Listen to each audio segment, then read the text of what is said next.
Hello, and welcome back to another episode of Presumptions of Innocence, where we explore the most shocking and disturbing cases of murder, violence, and justice. Today, we are going to talk about the Tiffanie Lucas murder case, a horrific incident that occurred in Shepherdsville, Kentucky on November 9th, 2023. As you're familiar with the process, I will present the facts of the case, and you as the jury will determine whether the defendant is innocent or guilty. Before deciding your verdict, you will have the chance to deliberate in the comments section. Please note that I am a paralegal and not an attorney. While I can provide information on legal procedures and laws, I'm not qualified to offer legal advice. This video is intended for educational and entertainment purposes only. Tiffanie Lucas, 32, is accused of shooting her two sons, Jayden, 9, and Maurice, 6, inside of their home on Bentwood Drive. 4 gunshots could be heard on a nearby Ring doorbell camera. Roughly 4.5 minutes after the last gunshot is heard, Lucas can be seen leaving the house yelling for help. A neighbor found Lucas collapsed on the lawn and went inside the house to check on the children. The neighbor discovered the boys in a bedroom, covered in blood, and a firearm was discovered on the mattress close to Jayden and Maurice. The boys were still alive when the police arrived and were rushed to the hospital, but they died of their injuries during surgery. Lucas was arrested at the scene and charged with 2 counts of murder. On Thursday, November 9th, 2023, Lucas faced a judge who set her bond at $2 million. With her hands folded across her chest, she said nothing and showed no emotion. The woman charged with murdering her 2 young sons will stay in jail on a $2 million bond. WDRB's Amanda Roberts shows us how the judge determined she was a danger to others. Amanda? Well, good morning. It was inside this home where investigators say Tiffanie Lucas shot her 2 children in a shooting that ultimately led to their deaths. Now, instead of yellow tape, there are stuffed animals, flowers, and candles laid outside to honor the children's memories. The 32-year-old mother appeared in court this morning via video conference, arms crossed, and said nothing during the short court arraignment. She remains in jail on 2 murder charges, 1 for each child. And as Judge Jennifer Porter read the citation, she signed and quickly determined that Lucas was a danger to others and set the high bond. And after reading through the citation, noting the charges specifically 2 Class A felonies of murder, the court is finding her to be a danger to others and will set a $2 million bond. Now, the judge said Lucas would not get credit for her time in jail towards her bond, and she's to have no firearms if she does make bond. The judge took a not guilty plea for her and started the process to appoint her a public defender.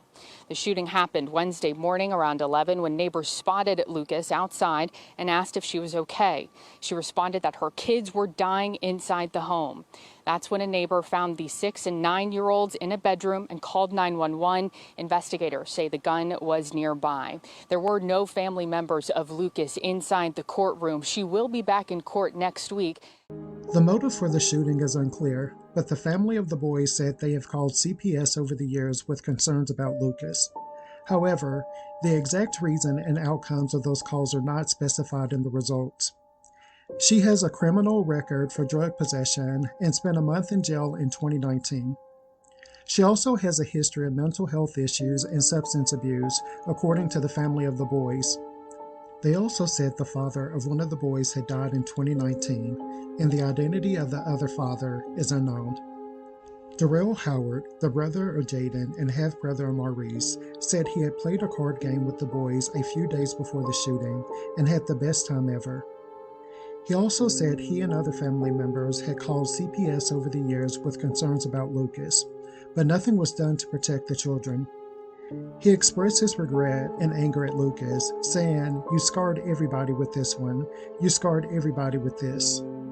He said his only comfort was knowing the boys were together with their father, who died in 2019. The family tells me they are heartbroken, they are devastated, they are still in shock. More from them in just a minute, but for now, let's talk about Tiffanie Lucas. She appeared from this jail via video conference for her first arraignment, her first court appearance. She showed no emotion, said absolutely nothing, and pretty much the entire time stood with her arms folded across her chest. Now, ultimately, as you said, the judge set the bond at $2 million. And for the boys' families, they say that is not enough. We just played a card game. That was it. Simple as that. And then we had The best time ever. And then, just a few days later, Darrell Howard got the news his little brothers were dead. A neighbor found the boys shot in a bed inside their home on Bentwood Drive in Shepherdsville Wednesday morning. Police took the boys' mother, Tiffanie Lucas, into custody at the scene, later charging her with murder. We wanted them. We would have took them open arms. We loved them so much. Howard claims over the years multiple family members had called CPS with concerns. He and 9-year-old Jayden shared the same father who died in 2019. Howard says that's when he became more involved in his brother's life and the life of Jayden's little brother, 6-year-old Maurice, known as Peanut. And while the past few weeks were good ones, filled with trick-or-treating events, visits with their grandmother, and backyard water balloon fights, there are regrets. Because I should have did more. I should have, if it came to me coming to snatch the boys out the house, I should have did that. And I will hold that on my back for the rest of my life, for both of them boys. On Thursday, Lucas faced a judge who set her bond at $2 million. Family says it's not nearly high enough. When asked what he would say to Lucas, Howard had this to say. You scarred everybody with this one. You scored everybody with this one. He says now his only comfort is knowing the little boys who wanted to play football like their big brother are not alone. I just know Jayden and Peanut, I know they together. And I know our father probably waiting on them, waiting on both of them. Back here live tonight, Tiffanie Lucas returns to court on Tuesday. That's when there will be a probable cause affidavit, and we could possibly learn more about this case, perhaps even what she told detectives and if she provided a motive.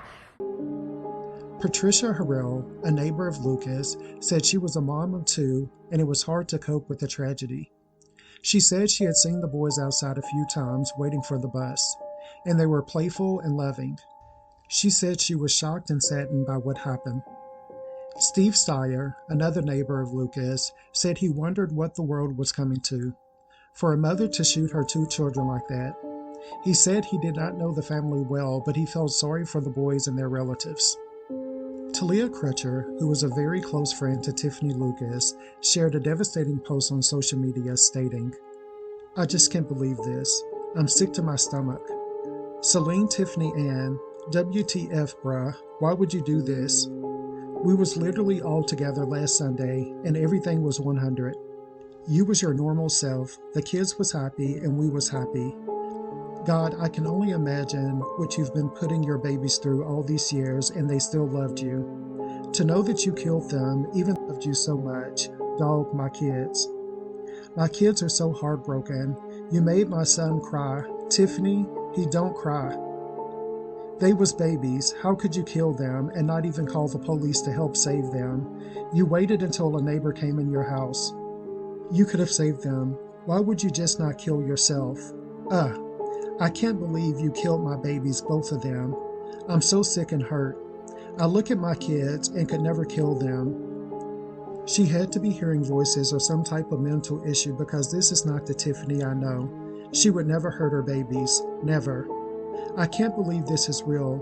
I can't stop thinking about how scared they was or how much pain they was in before dying. I swear everything that glitters is not gold. They may look like they had a good life, but clearly there was demons all throughout her. R.I.P. Peanut and Jayden. Me and the kids love y'all. The community is in shock and grief over the loss of these 2 young boys, who were described as playful and loving. They had attended Maryville Elementary School, where they were popular with their classmates and teachers. A memorial was made outside the home where the boys were shot and killed. Balloons, teddy bears, and a poster signed by classmates of Jayden and Maurice were placed in the front yard. Inside a plastic container were letters written by teachers and students addressed to the deceased boys. A vigil was held in their honor on Sunday, November 12, 2023, at Little Flock Baptist Church, where hundreds of people gathered to pay their respects and offer their support. An anonymous person had already paid for the boys' funeral. Our souls are shaken. They were shaken on Wednesday by the news of the death of Jayden and Maurice. My heart just cried. It just, it's gut-wrenching. Our community, I feel like we failed them. I feel like our system failed them. This case raises many questions about the mental health of Lucas and the role of social services in protecting the children. How could a mother do such a thing to her own flesh and blood? What signs were missed or ignored by the authorities? What can be done to prevent such tragedies from happening again? We may never know the full truth behind this case, but we hope that justice will be served and that the boys will rest in peace. Thank you. Boys! Peanut! What? Happy Easter! Wait, I think Peanut is Spider-Man. No, this is not. Ooh, this is yours, Jayden. What do you think? I like it. What about you, P? Look. Okay. Wait. Okay, they got the chopsticks. Okay. Okay. Oh. So when my dad was alive and would come visit me, I would always bring him here, and he loved it. So since I can't go all the way back up north, I'm releasing balloons for my dad. And I love him so much. And I hope you have the best spot.